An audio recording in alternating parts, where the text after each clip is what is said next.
আসসালামু আলাইকুম। একটি সতর্কমূলক ভিডিও।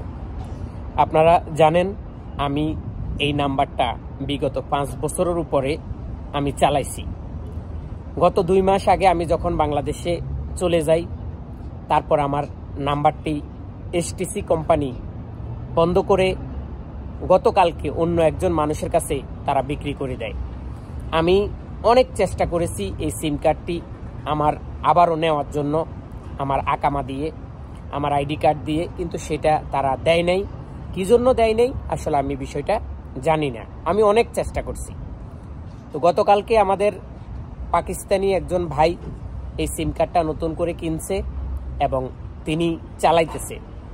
তো আমি আমার শুভাকাঙ্ক্ষী এবং আমার আত্মীয় স্বজন, আমার পাড়া প্রতিবেশী এবং সৌদি আরবে থাকা বন্ধু বান্ধব, যাদের সাথে আমার এই নাম্বারটা দিয়ে সম্পর্ক এবং যাদের কাছে আমার এই নাম্বারটা আছে, দয়া করে নেক্সট টাইমে আর কেউ এই নাম্বারে কল দিবেন না, কোনো মেসেজ দিবেন না।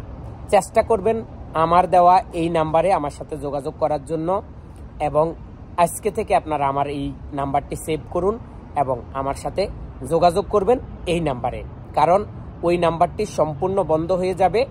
এখনও আমার হোয়াটসঅ্যাপ খোলা আছে, তারপরও হয়তো আমি 2-1 দিনের ভিতরে ইমো, হোয়াটসঅ্যাপ সব কিছু বন্ধ করে দেব।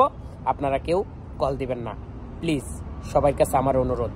আর ভিডিওটা সবার সাথে শেয়ার করুন, যেন সবাই বুঝতে পারে এই নাম্বারটা এখন আর আমার কাছে নাই, যেন পরবর্তীতে কোনো কিছু হইলে বা কোনো সমস্যা হলে অথবা কোনো প্রয়োজনে যেন আপনারা আমাকে কল দিলে এই নাম্বারে আর পাবেন না।